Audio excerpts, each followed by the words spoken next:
আসসালামু আলাইকুম। এই মাহে রমজানে দারুণ মজার কলিজা ঠান্ডা করা একটি শরবত নিয়ে চলে এসেছি, যা কাঁচা আমের তৈরি। কাঁচা আমের পাগলা শরবত, একদম পাগল করা শরবত। তো এই শরবতের রেসিপিটি নিয়ে আমি চলে এসেছি আপনাদের মাঝে।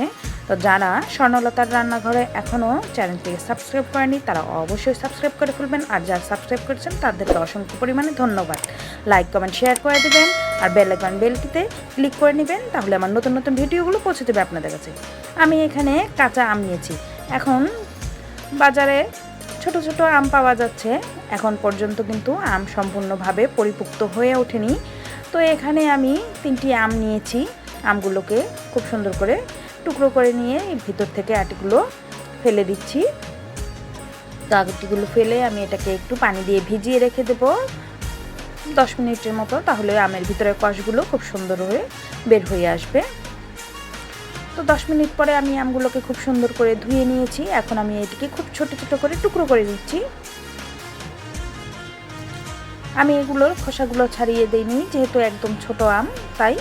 তো এখন একটি মিক্সার জারে নিয়ে এটাকে আমি মিক্স করব। তো এর মধ্যে দিয়ে দিচ্ছি 2টো কাঁচামরিচ এবং কিছু ধনেপাতা। তো কাঁচামরিচ ধনেপাতা দেওয়ার পরে এখানে আমি দিয়ে দেব স্বাদ মতো চিনি। এখানে আমি প্রায় হাফ কাপ পরিমাণ চিনি দিয়েছি। তো দিয়ে দিচ্ছি বিট লবণ হাফ চামচ পরিমাণ, এবং দিয়ে দিচ্ছি এখানে ভাজা জিরে গুঁড়ো হাফ চামচ পরিমাণ, দিয়ে দিচ্ছি এখানে গোলমরিচ গুঁড়ো হাফ চামচ পরিমাণ, দিয়ে দিচ্ছি এখানে ভাজা মরিচের গুঁড়ো হাফ চামচ পরিমাণ, এবং দিয়ে দিচ্ছি এখানে পাঁচফোড়নের গুঁড়ি হাফ চামচ পরিমাণ, এবং পরিমাণ মতো লবণ এবং চিনিটা সম্পূর্ণ আপনাদের নিজস্ব ব্যাপার। তো সামান্য পরিমাণে পানি দিয়ে আমি এটাকে মিক্সড করে নিয়েছি, দেখুন।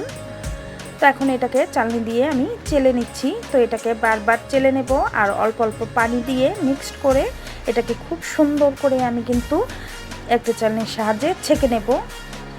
এর মধ্যে কিন্তু আবার একটু পানি দিয়ে মিশিয়ে তারপরে আবার ছেঁকে নিতে হবে। তো আমি এভাবে কিন্তু সম্পূর্ণ শরবতটা আমার তৈরি হয়ে গেছে। আমি এখন 2টি গ্লাসের মধ্যে একটু বরফ কুচি দিয়ে দিচ্ছি, যেহেতু প্রচণ্ড পরিমাণে গরম। একটু ঠান্ডা ঠান্ডা শরবতটা কিন্তু খুবই মজা লাগে। আর এত পরিমাণে মশলা দেওয়া, নানান ধরনের মশলা, এটা তো পাগল করা শরবতই বলতে হবে। এর জন্যই তো এটার নাম দিয়েছি পাগলা শরবত। তো সবাই ইফতারে এটি খেয়ে দেখবেন কতটা মজাদার এবং কতটা সুস্বাদু, প্রাণ জুড়িয়ে যাবার মতো। সারাদিন রমজানের পরে রোজা রেখে ক্লান্ত শরীরে এই 1 গ্লাস শরবত আপনাকে প্রশান্তি এনে দেবে। তো আমার এই শরবতের ভিডিওটি যদি আপনাদের ভালো লেগে থাকে তাহলে অবশ্যই আমাকে কমেন্ট করে জানাবেন, আর বাসায় অবশ্যই তৈরি করে এটা খাবেন, আর আমার সাথে থাকবেন। আমার চ্যানেলটিকে অবশ্যই ফলো করবেন। সবাইকে ধন্যবাদ জানাচ্ছি। আসসালামু আলাইকুম, আল্লাহ হাফেজ।